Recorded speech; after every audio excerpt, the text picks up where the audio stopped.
Right, so let me introduce you to the speakers. So we have Srinivasan Sekar with us. He's a well-known name in the test engineering space. If you would have used Appium or Selenium, I would have used his contribution. There's a pretty good chance that you have used his contribution. Right, so he has contributed to many other open source projects as well. So it's an immense pleasure for us to introduce you to him, and please join me in giving a good applause for him. Yep. Without further ado, I'll give the platform stage to Srini. Thanks. You want the slides? No.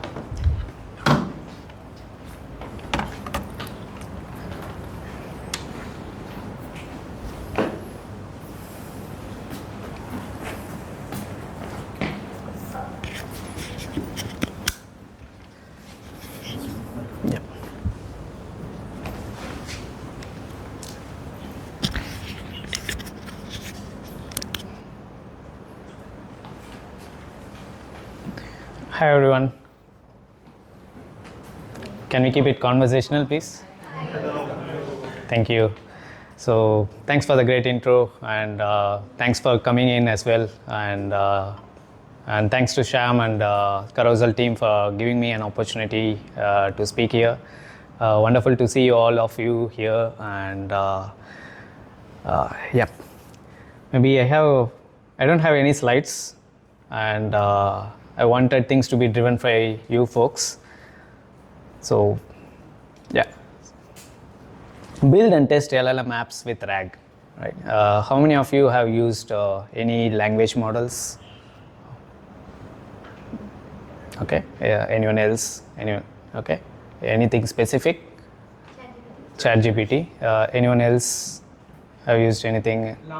Llama? Llama 3. Nice. Copilot. Awesome. Anything else? Any other LLMs that you folks have used? Sorry? Grok as a platform. Okay. Anything? Perplexity. Nice. Sorry? Someone said something. It's fine. Okay. Gemini. Nice. There was one thing that got released yesterday night. Any thoughts?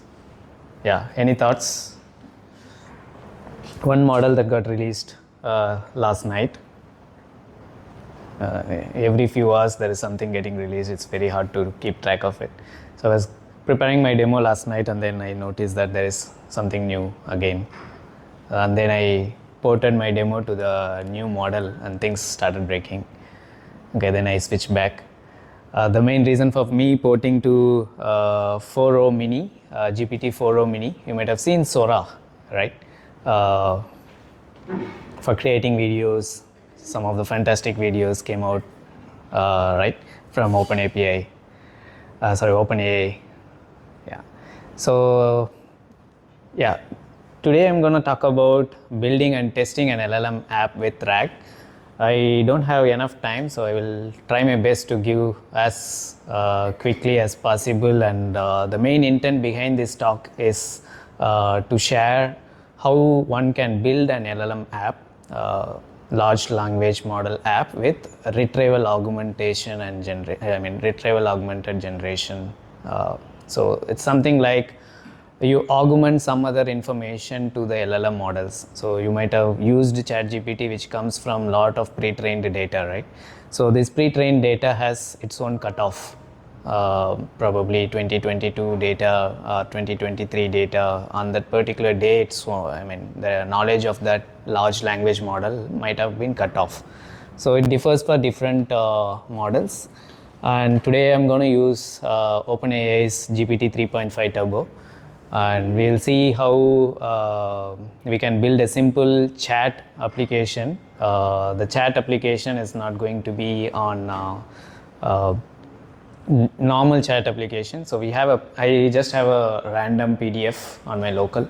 So I'm going to chat with the PDF, and you're all going to help me out in terms of asking right set of questions.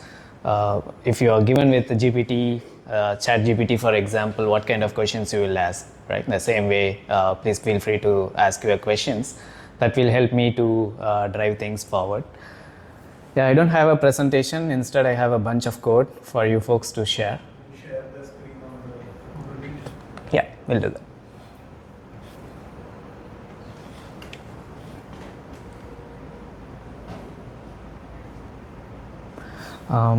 Okay, apart from the content here, Just need to share the screen on the Google Meet to capture the screen. yeah. This one. Hope it is visible. Yeah. Mic as well. Is it coming up? Yeah, yeah. Only that. Oh, okay, I'll check. Sure. Okay, any thoughts about what is LLM? We all are using ChatGPT, we all have been using Gemini, and what is it all about? Any thoughts? It's a kind of an AI program that can help us generate text or probably images or videos, depends on the model that is behind. And the main use case, again, as said, I'm not sure if it's visible for folks out there. And is it visible? Okay, hopefully. Yeah, it's trained based on massive data sets, and some of the use cases is question answering, text generation, image generation, video generation. And main problem with LLMs are mostly about knowledge cutoff. Sometimes it does hallucinations. When things doesn't happen, it kind of hallucinate and give you answer probably as it has happened. And yep, most of the data is also from open source world. I mean, in the internet, it kind of scraps a lot of data in internet.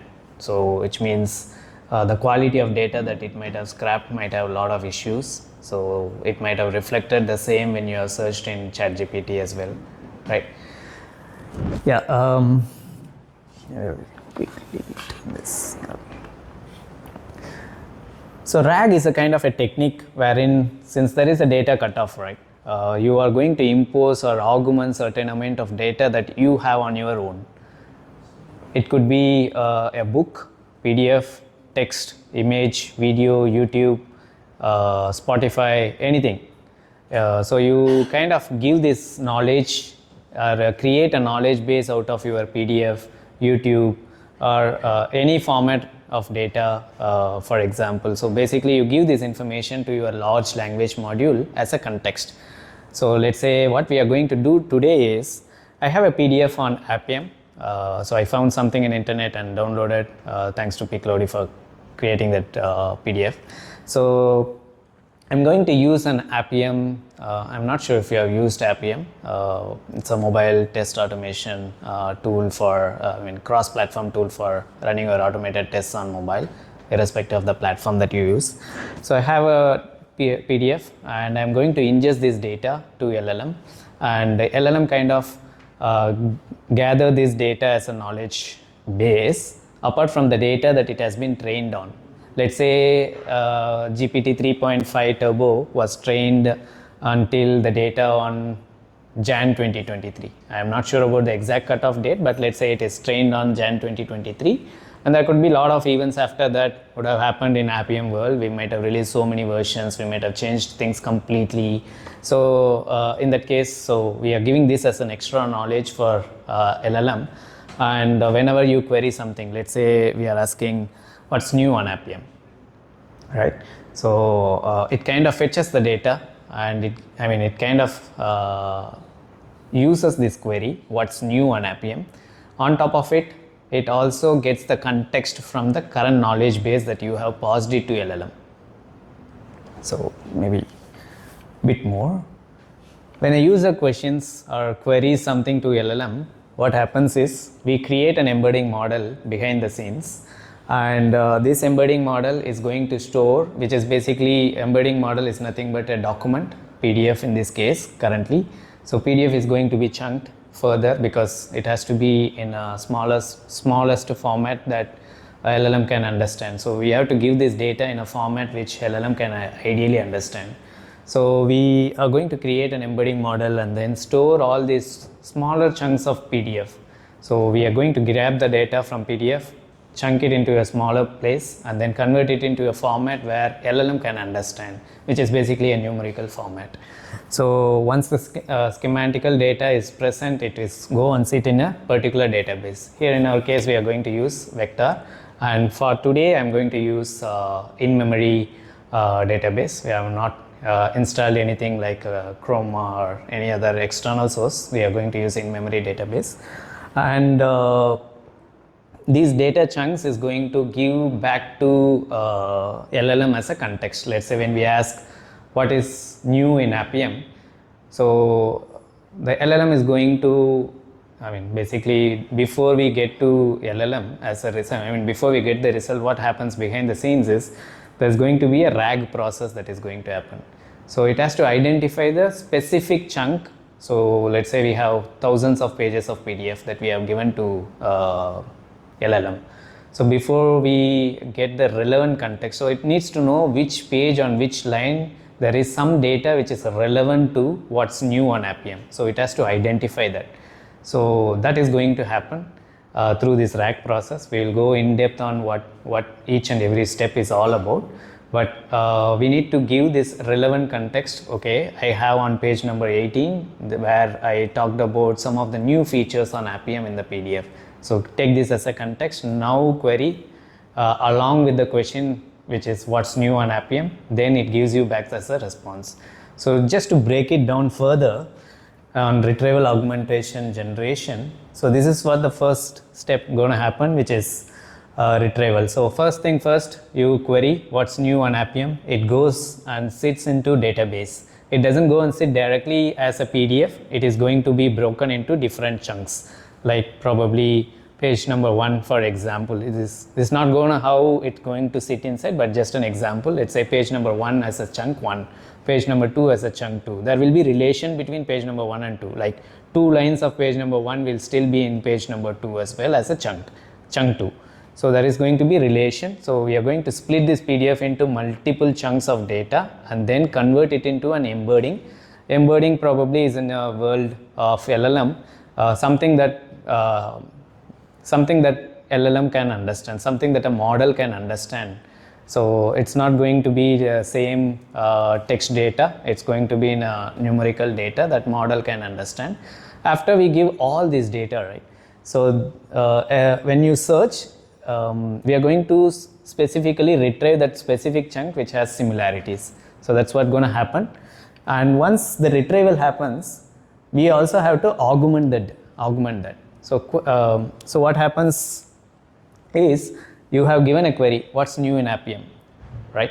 So along with this query, I'm going to add the context, which is basically on line number 15, on page number 18, I have this much amount of data which is relevant or similar. So how do I know how does the model know whether it is similar, relevant? How does it know? There might be large amount of data. So it is going to do some similarity search. So there are a lot of search algorithms in place. It is going to pick one search algorithm, whichever we are going to implement. So it's going to pick one algorithm and it tries to find a nearby, okay, I have something nearby or something very relevant, something very similar in this particular chunk.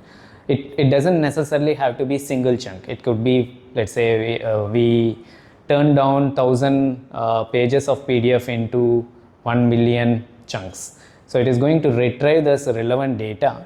So how does that retrieval happens is it is going to plot these data or the chunk in graph. So it is going to be a multi-dimensional graph. It kinds of picks, okay, whoever is near to me, it kinds of picks and then gives it as a context. So that's context will go and sit along with your prompt. Prompt is nothing but the query that you have given. So along with the query, there is going to be a context which is going to sit, and then LLM is going to accept both. Okay, I have a prompt, I have a query which has question, which also has the context retrieved from the knowledge base which you have given to me. So now it is going to prepare the response and give it back. So before it goes and prepares the response, it's going to generate. So now that we have an augmented prompt which has which is basically the query plus context, it goes to LLM. So basically LLM kind of got the context as well. Now LLM generates a context which is relevant for us. So this is how it it looks simple, but probably let's say we have given text, image, quite a lot of things to LLM as a different chunk, right? So it might have to do search on text-based LLM, it might have to do a search on probably image-based LLM, wherein we call it as a multimodal RAG. So for now we are going to build a simple RAG which is basically given an article. It's not about summarizing. Give me a data from an article which is relevant to it, right? So that's the goal of the session, and input is going to be a PDF. I have a PDF here. Okay, I have an asset folder here wherein I have some PDF, and it doesn't necessarily has to be PDF. It could be of any format, doesn't matter. It could be a video, it could be a Spotify video, it could be YouTube video, it could be a simple URL of your application wherein you have to scrap the data from application, convert it into a format that machine learning models can understand. So I have a simple video here, simple PDF here. So before, how many of you have worked on Python? Okay, quite a few people. You are going to help me out because I'm pretty new to Python. It's been just few months that I'm working on Python after I started exploring LLMs and how we could test it. So any syntactic sugars, please keep on adding. I have my GPT 3.5 Turbo OpenAI key in my environment. So I'm just setting that basically in my environment, all good. So after I set that, I am going to test it. So basically I'm going to use LangChain. So LangChain is also a library wherein you can build RAG app. There are plenty of libraries available, one of which is LangChain. I'm going to use LangChain today, and for testing I'm going to use a different library. There's plenty of libraries out there, but I'm going to use LangChain. So the two famous ones that I am always looking out in web is basically LangChain, and then there is one more thing called Llama Index. I love Llama Index, the reason being it has libraries, it has TypeScript support, wherein I am very comfortable on TypeScript. So I started with Llama Index and then I moved to LangChain. And in LangChain we have a chat OpenAI, and I am going to tell that OpenAI that I am going to use this particular key which is in my environment variable, and the model that I am going to use today is GPT 3.5 Turbo. Let me see. I am also invoking the library with this. How are you doing today? And it gives me an answer. I am just a virtual assistant. I don't have any feelings, but I'm here to help you. How can I assist you? It's the same answer that you might get if you use OpenAI Playground with GPT 3.5 Turbo, probably in a much better way. And as I said, I have a Appium PDF. Okay, I have an Appium PDF. I'm going to load this. First thing first is ingest this data. Basically read this data from PDF and then chunk it, as you might have seen it in the previous diagrams. So first thing first, I'm going to load this data and see if the data is got loaded. So for the same, again, I'm going to use LangChain. There are plenty of document loaders available, and since I'm using PDF, I'm going to use PyPDF loader. And PDF loader, and just the data is available, the path of the PDF, and I'm going to load and print the document. Awesome. So we have the document, and it says page 0, which is fine. As I said, the next step is basically chunk it out. While chunking, you can also specify how many amount of tokens that you wanted to give, and what would be the correlation between the chunk 1 and chunk 2. As I said, page 1 can be a chunk 1, page 2 can be a chunk 1, but there will be an overlap between two pages, right? So last 2 lines from page 1 will be there in page 2. Last 2 lines from page 2 will be there in page 3. This is a simple example. It won't happen in the same way. It could be based on, you can you can chunk it based on the number of characters, you can chunk it based on number of tokens you wanted to give, and each token might hold certain characters as well in terms of LLM models language. So there is also tick tokenizer, a website wherein it will help you to understand one token is correlating to how many characters. If you type in some characters, characters can be in any language, characters can be capitalized, italicized, whatever. Each and everything will have its own value in terms of tokens. So for example, you can assume as 100 token is 750 characters, something of that sort. So before I chunk, I'm also again using LangChain text splitter. So there are a lot of text splitters available. There are a lot of ways you can split it. As I said, it could be contextually splitted. It could also be number of character wise split. Let's say I wanted these contexts to be available on chunk 1. You can all do all these things. So I am saying here the chunk size is 1000. I am also using character text splitter because it's all text. So, and I also saying 10 tokens can overlap between these chunk 1 and chunk 2. So if you see, I'm going to split the document and it's split. So how do I know it's all working? Maybe let me check.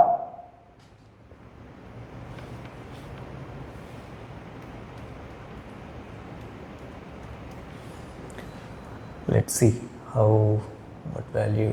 Okay, so you could see here the data. So this is one chunk, introduction to Appium, and you could see this is another chunk, introduction to Appium, mobile test automation approaches, and so blah blah blah blah blah, right? So this is the data that we have inside the PDF. So likewise the data has been there are a lot of chunks available here, almost 61 pages we have in the website, we have in the PDF, and it can be in so many chunks as of now. So once it has been chunked, we also have to store these as embeddings in vector store, in the database, so that you can pass this data to a large language model, whichever relevant. Basically you can query whichever is similar based on the query that you have received. The LLM can query whichever is quite similar, whichever is nearby, and then gets the data and send it back to LLM. So again here I'm using OpenAI embeddings. You can use any embeddings. You can use Llama 3. Someone was saying Llama 3. You can also use Llama 3, and I'm going to use OpenAI embeddings. And embeddings are nothing but it transfers the chunk into a language that basically LLM can understand in a numerical format and get stored in the vector DB.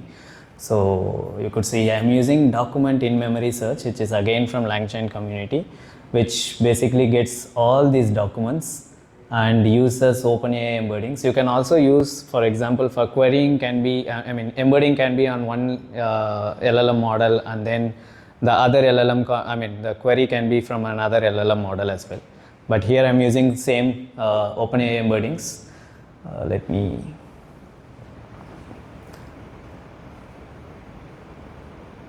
Okay, so it gave me some vector store, which is the in-memory database. If I query to this vector store, I can also identify a similar, basically it go ahead and identifies a similar context from the document that we have given. So in the next line you could see similarity search with this core. I am saying tell me about Appium, and it is going to search on the complete documents that it had, and it is going to give me only the relevant. So 1, 2, 3, 4. So tell me about Appium for iOS is there only on these 4 chunks, which is quite nearby to that particular query. So there could be a lot of context related to Android, it's sweetly ignored about it. There could be architecture about Appium, it might have sweetly ignored it. So we have seen there are 60 plus pages, and you could see the data has gone from page 3, 8, 9 and 45. How does it get mapped? Probably there is a visual representation of how does it knows what are all nearby, probably at the end of the slide. And now we have chunked it, we stored it in database. Now I need to retrieve that chunk, right? So I am going to use a retriever. So we have to, again, vector store comes with its own retriever, and retriever being invoked with the same question. So you will have to get the same answers here. Just quite similar to this, nothing different. Okay, so now what we have talked about is basically retrieval, and next is augmentation. So we have chunked it, we have kept it safely in a database. Now we have to augment the query that user gives. Let's say user gives something about, tell me about Appium for iOS, right?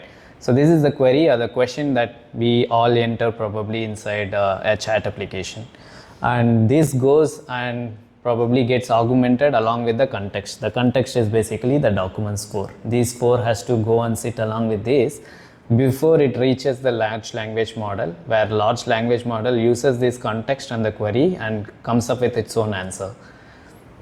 And there will be some bit of hallucination as well there, but we will go ahead and see how. Yeah, so I have come up with a simple prompt template here, wherein I say, okay, my template is using the context provided to you, answer the question which is best to your ability. And if you give something like, let's say the query is something completely irrelevant, then tell me that I don't know about anything about what you are talking about. Instead of hallucinating, just give me a honest answer that I don't know, if it is out of my context, right? So so it says I don't have enough information to answer this question, and the question is basically there are 2 input parameters here. One is context and another one is question.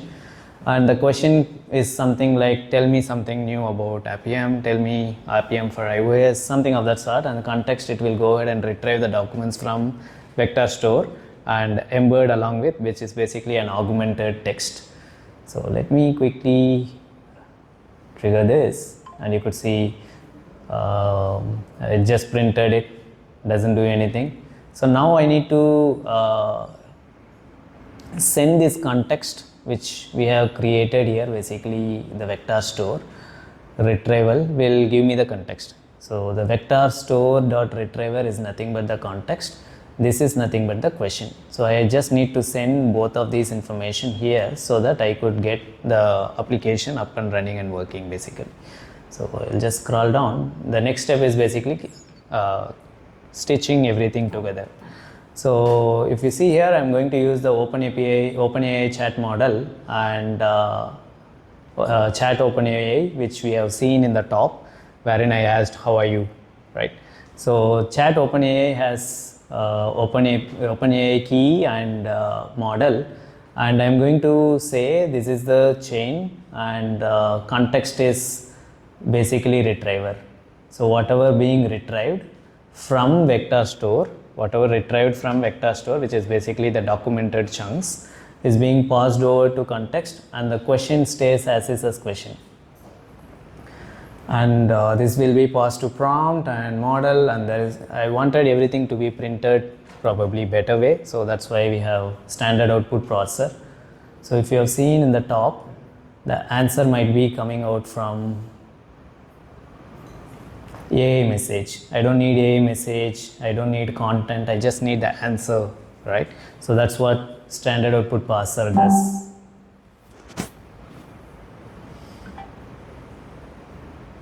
Yeah, that's what standard output parser does. So now that we have the question, which is tell me about starting Appium and launching mobile app, you could see the exact answer from the document. And it is not the same copy paste from the document, it will have its own wordings. It just probably might also have some kind of hallucination. Let's say let me ask something about Android, and let's say document doesn't even have something on Android. Ideally I asked it to tell that I don't have enough information to answer this question, right? So let me test out. Let's say Android. Data is also there for Android, so probably it might give me an answer.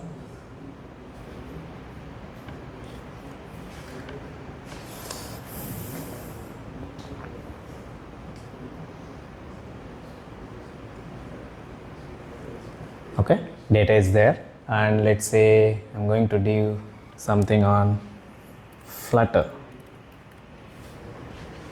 Let's see how does it behaves.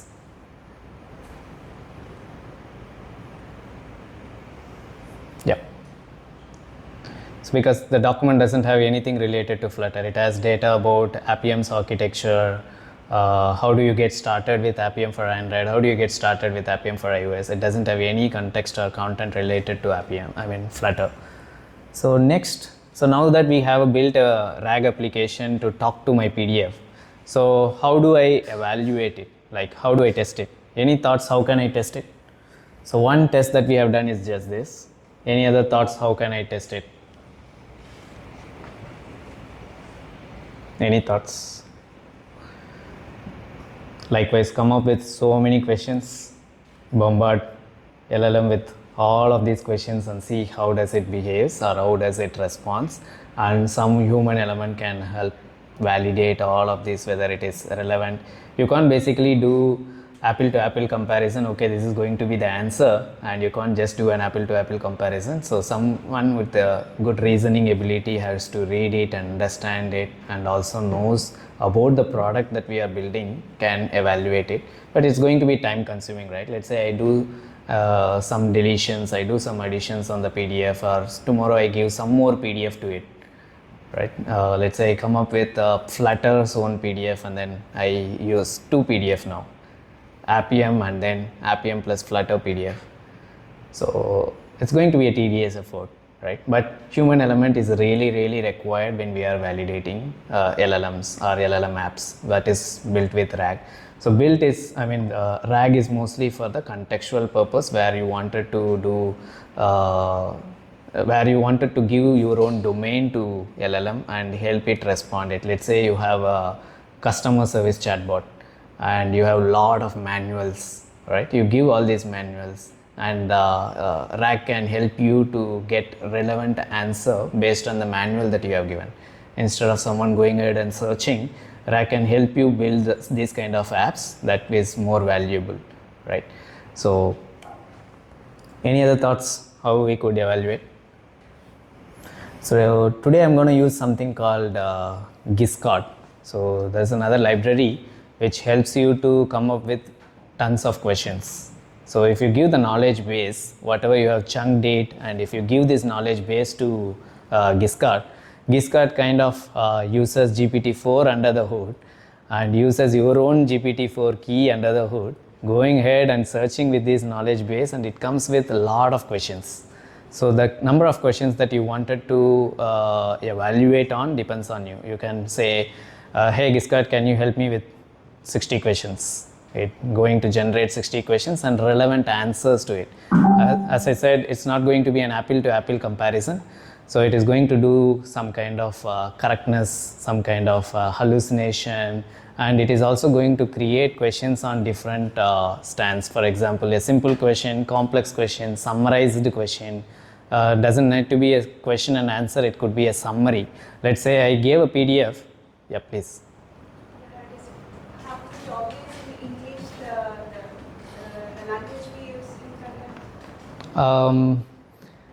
Good question. In case, let's say we have a language, then you have to translate it, and then there are a lot of basically large language models as well, fine-tuned for your own language.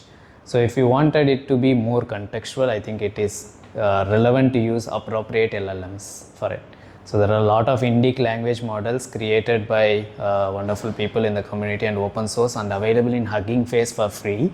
You could use those language models to help translate it into a language that other LLM can basically help understand. Yeah. So here, first thing first, I am going to wrap whatever I have made here. I have wrapped all of these into a function basically, so that my evaluator can use that function by passing the question, tons of questions for example. So I just call the function with a lot of questions and it gives me answers and then I evaluate it. So first step, I just created a simple function called answer me, and I have just made history as none. The history means that it has some context. Let's say we are using a chat, for example. There might be context before on the before query. So it has to know what you have asked before. So there will be sequence of questions that you might follow for booking any tickets, right? Where if you are booking any tickets via chat application, there might be sequence of questions. So it needs to understand the complete context before. So it needs to know the history of questions and the answers as well. So here I have turned it off because that's not what we are building up. And I have a new function. So in order for Giscard to basically create a question, as I said, right? If you chunk it and then give it to Giscard, I mean, if you give the knowledge to Giscard, it will kind of come up with a lot of questions. But it doesn't happen straight away. You have to use some kind of knowledge base. So you have to build some kind of knowledge base. You can't just give the vector store as is to Giscard because it's that's not what it requires. So we are creating some knowledge base here, and we use pandas and Giscard RAG, so which has knowledge base class, and this knowledge base class kind of helps you create those kind of questions. So here we have to give all the documents. The documents is nothing but before you store these documents into vector store or the vector database or the in-memory database, you have chunked it and kept it as document, right? Maybe I can just quickly go through. Yeah, these are the documents that I am talking about. So this document is converted into data frames. Where is it? Yeah, here you go. So this document is converted into data frame, and this data frame is passed to knowledge base class, which is basically is what Giscard is actually wanted. Hopefully faster. I hope I have a balance in my OpenAI account. Hopefully. Okay, so now Giscard has a function called generate test set. In this generate test set, you have to pass this knowledge base to Giscard, and that is what happens. And I am also limiting number of questions, which is 10.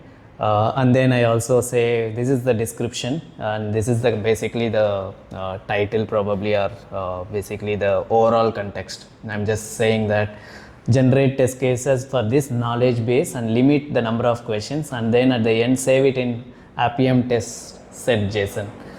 So I don't know, I think it's going to take some time. So I already have a JSON here. If you see here, it creates an index, and then along with it, this is the question: what are two platforms that Appium scripts can be written off?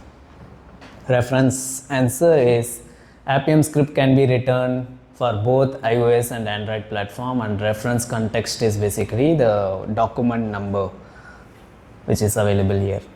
Yeah, so now we have the questions and also the reference answer. Now we have another function called evaluate, which is again from Giscard. So what it is going to do is it gets every question that it is stored in JSON and then send it to the LLM model, which is basically the answer me function that we have created, right? It's going to iterate it and then send me back the response. Yeah. Hopefully it doesn't take time. Let me see. Awesome.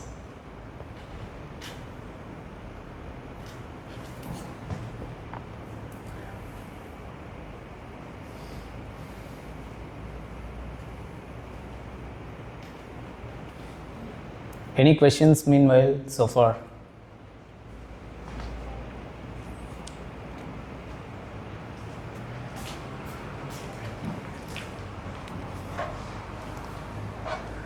I should have limited the number of questions to 5 probably. Any questions? Yep. Yeah, you can probably feed in images as well. Instead of using Python reader, the document reader, there is an image reader as well. So you have to pass in multiple images, and it kinds of reads and converts it into a document chunks, which LLM can understand. So there could be a case wherein you can have two, like you can get any kind of content. Like for example, you can pass in PDF, and you might have some data as images. You can pass in those images as well.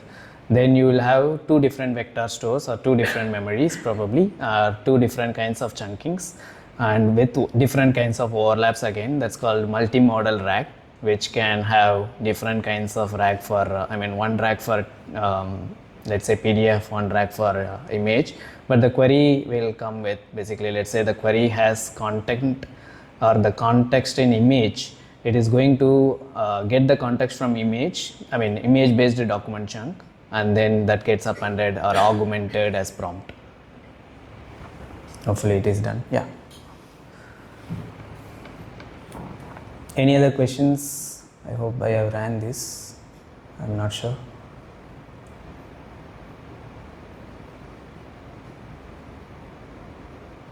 So here is what the evaluation is going to happen, which is basically it pass in the data to, it pass in the data to all the questions along with the document context, and then it gets back with the answer. It is going to compare it against the relevant answer that it has on the JSON.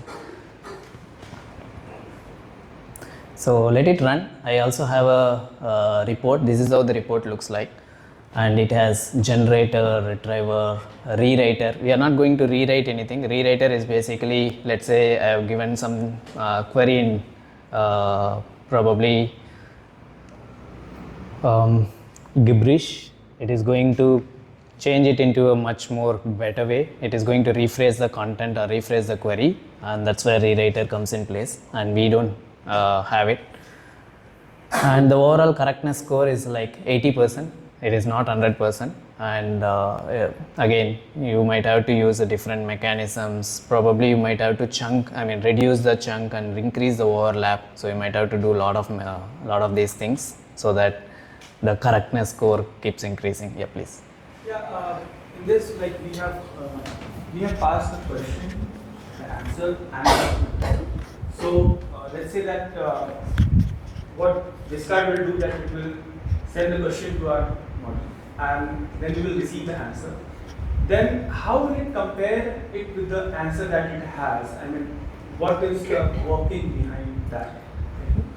So honestly doesn't know the working, how does it compares, but it was very effective in terms of generating those questions. It uses behind the scenes GPT-4 to generate those questions and also the relevant answers. So it is not that Sekar itself coming up with its own answer. It is going to give that knowledge base to GPT-4, and the GPT-4 gives you back the question and also relevant answer.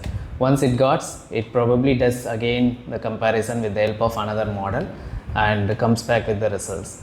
And it may not be 100% correct again. Exactly. So I mean, that is the thing. Then how can we trust this correctness score? You can create your own question, you can create your own answers as well, relevancy. That's where the human factor comes in place. We can't trust 100% on this correctness, but you can depend on some of these questions and also depends on some of these tools available in market. So in this JSON, there is nothing stopping us to add our own questions and relevance answers. The only thing that we may not have is the document, the context, which is still fine, and it will accept these questions and the relevant answers created by humans who has that knowledge. So as I said, there is no apple to apple comparison here. It kind of does references, but you can't depend completely 100% that it says 80% scoring, so I can't go ahead and deploy it. But as again, even if you do human context, right, you might have a different context, Srini might have a different context on evaluating. You might have evaluated it well, I might have evaluated it differently, right? So the same thing applies here. So that's when observability comes in place. So what we do basically on some of the projects that we do internally is we put in observability and then figure out what kind of questions really comes. Take back that answer, take back those questions and see if probably the model might need a fine tuning probably. It may not need RAG. So take those decisions based on some of the questions. We might have thought, the questions might be coming in amazing English. It may not be the case. Someone might have entered different texts. We might have thought we may never get something in italic, or we might have never get something in a special character. How does your model going to answer when it is built for RAG? So all these things happen. That's when, Langsmith, there is also something called LangGraph. In case of observability, there are a lot of tools available wherein you can put this in production and then get feedback from production and then fine tune it, or probably go ahead and tweak your RAG. Yeah, the external links, right? Then how you will? It doesn't do that. It doesn't know. doesn't End of the day, know. what it knows is basically the text available in PDF. It considers that as a complete text. In case, let's say, you have some data as external PDF, right? External links. Let's say it has link to Appium Zone documentation, for example. Refer Appium Zone documentation, blah, blah, blah. So you can give these URLs as a RAG again and scrap the data from the URL and then feed those data again back to improve the behavior or correctness of your application.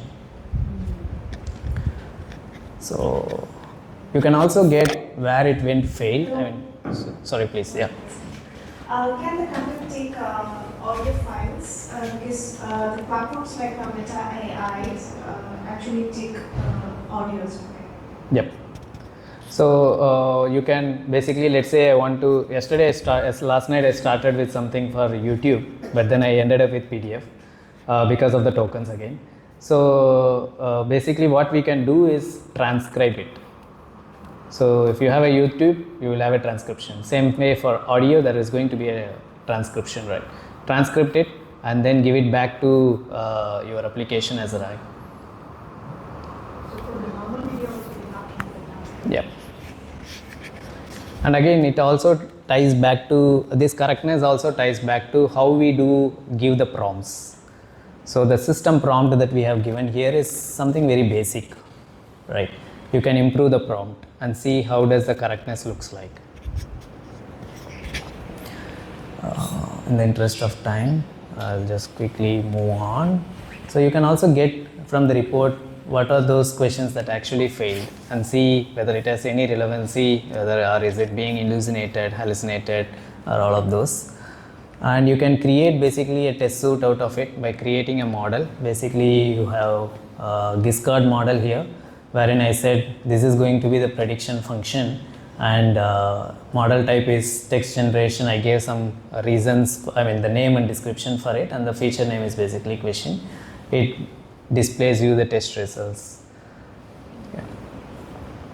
I have one question. Yeah, The please. knowledge base percentage, will it increase based on the number of questions answered, or like the chunks referred in those answers?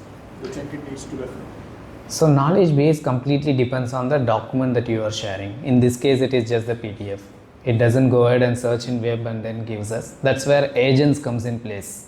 So agents will have extra activities, can do extra things like it go and search in space, in internet, get me those relevant answers, right? So knowledge base is, here in this case it is limited to the PDF, but if you want to do something more, then comes autonomous RAGs and comes the RAGs as well. So if you use RAG, it has its own tools. Basically, it has more capabilities. The tools can be go ahead and search in web and get me the answers if you don't find it in your local data store. Yeah, please. What all you have done is you have done in Python, right? So my question is like, do we really only need Python? Or I mean, you said that you switched to Python like 2-3 months back. So I mean, can this be done in other languages, or is it like these libraries, these kind of libraries are more available in Python? My experience says that I started with Java because I'm super comfortable on Java first. Then I started with Java. I played around doing the same thing in Java. And then I moved to TypeScript because I'm also comfortable on TypeScript, so I wanted to play around. And ecosystem on Python is amazing. So we had the same problem in one of our project internally. So wherein complete RAG is built using Java, and we aren't able to test anything because we didn't have libraries that something like Discord to test it, right? So what we have done is we have created a service, and service is where we are reaching to for query and context. So the tests were written in differently, and then service is for Java. That could help me give the query and then get the context back. Yeah, I have something called Chat with AI, again open source. I'll just quickly share how does that looks like.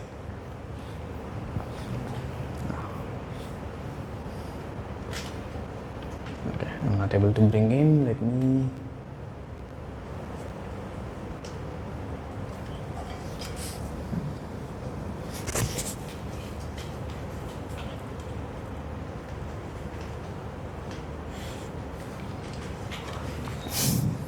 Okay, you can do all of these in JavaScript as well, basically, and but the thing is limited. You don't have Giscard in JavaScript, so I again started with Java and then moved on to TypeScript. I don't find anything. I was super happy that at least Llama index had TypeScript bindings so that you can explore it. Yeah. Some of the test I have written was also for the same PDF test. It helps us to do faithfulness test. It helps us to do correctness, relevancy, how relevant it is. So again, all of these in terms of TypeScript. I'll just quickly try to get that.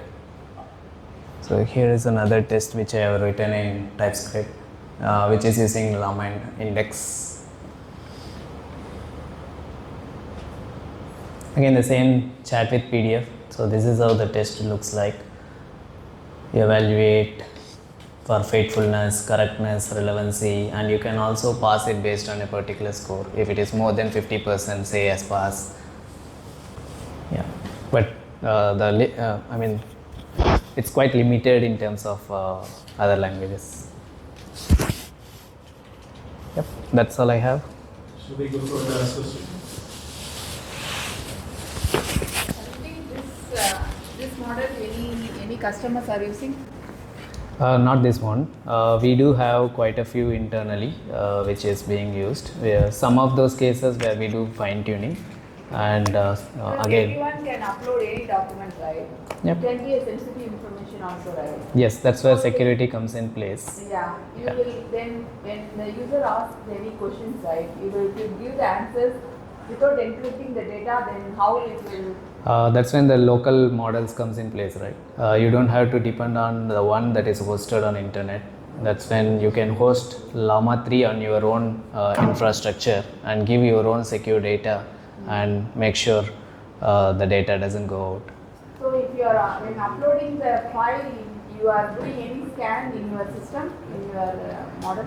So currently here there is nothing. I didn't touch upon those aspects, but internally on the projects that we do, the LLM is hosted on cloud, and some cases LLM is hosted locally on the client's infrastructure. So we will have a scan. I actually planned with Llama 3, but I don't trust on my MacBook whether it will survive or not for the whole demo, so that's when I moved out. Good one. Thank you. So all the LLM support is We can quickly switch the same same content to GPT-4. It doesn't matter. We just need to tweak few lines of code. That's it. Okay. Thank you all. Thanks for listening and thanks for the opportunity. One last thing. Is this code available on GitHub? I will just push it and share it to Shyam. So he does it.